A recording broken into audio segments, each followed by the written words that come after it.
But it made me think of it, a paragraph in The Life and Times of Frederick Douglass. With Frederick Douglass, that was his autobiography. He spoke about what he had seen on a slave plantation with his own eyes. He saw slaves fighting each other to the death because, and it was one wanted to be the alpha male amongst the slaves. But he said the same slaves couldn't even fathom lifting a finger against their master. Like, it wasn't even conceivable. But they would rip each other apart, just like these rappers. And when I'm watching all of this, that's what's going through my mind. It's the same thing. It's still slavery. You hear the kids, well, if we don't do this, we can't get a deal. If we don't rap like this, how you know, then nobody's going to sign us to their plantation. So we have to do what we can. Somebody got to take care of us. We can't take care of ourselves, can we? You been thinking that maybe we can do that, boss? You know what I'm saying? That when I hear them talking like that, that's what I hear. That's exactly what I hear. When I see them with black women like that, and when I see black women doing that with themselves, that's what I think. I love my mother. You know what I mean? And my mother was fine. I don't get it messed up. My mother was hot now. All right? But my mother used to pick cotton in the South. And at 16, she graduated from high school. She was won a championship. She won a championship for picking cotton, but also as a typist. She moved to Philly. She got a job as a clerk typist, city law department. And she also did domestic work. She went back to school. She went to community college around the time it first opened up. She got her associates. Then she went to Temple. She went to Temple for 3 years at night, undergrad, after CCP. And then she went to law school for 4. How many was that? 4 years at night, you remember? It's my cousin, by the way. So she went to school about 9 years straight at night and became an attorney. But then, and she passed away, she had breast cancer. Excuse me, she passed away in the early 90s, but before she passed away, she was the chief deputy city solicitor of the same claims division where she started off as a clerk typist. But she started off picking cotton.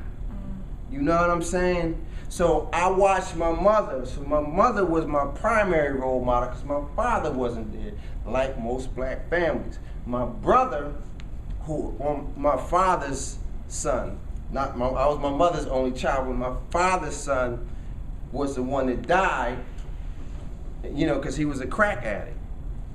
You understand? So I saw that side of it, but my mother always pushed education with me.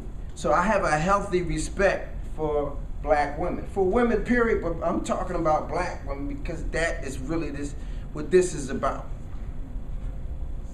You understand?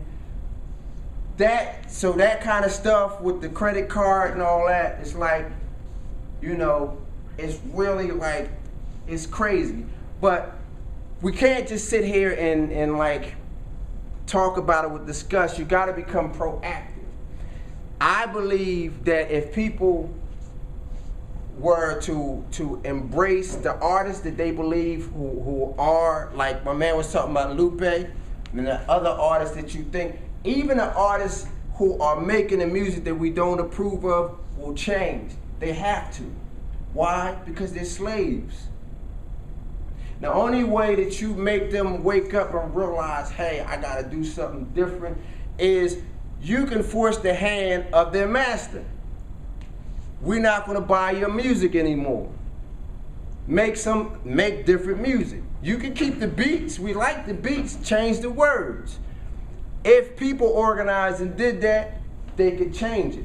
But when you hear people always saying, well, you know, that's just how it is, I don't get that, man. I'm alive. I'm breathing. I'm a breathing being. I'm alive. then I'm supposed to sit here and accept that until I die? Sit here and watch people do this till I...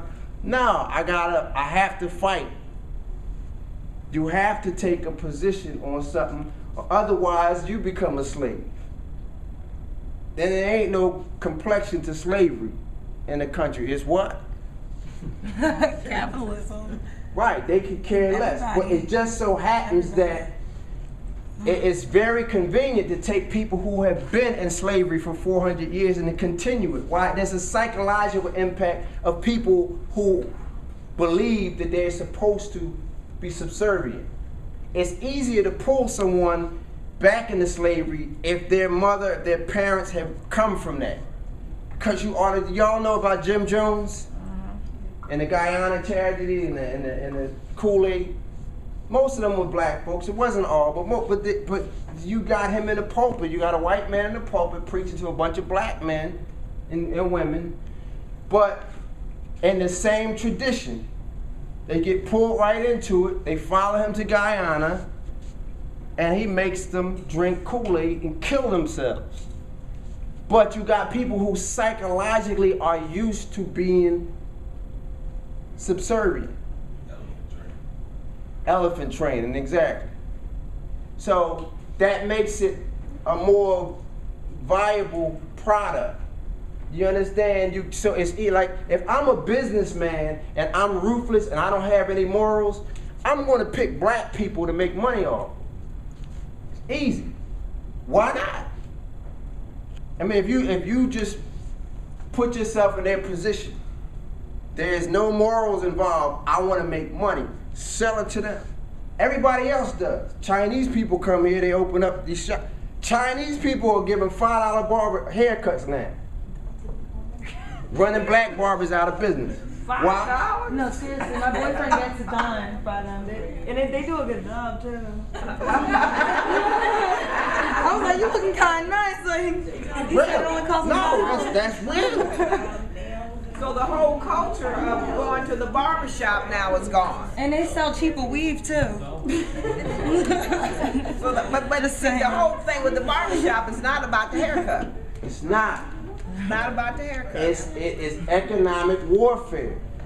And understand, get back to what I was saying. When folks come over here from other cultures, like Richard Pryor used to have,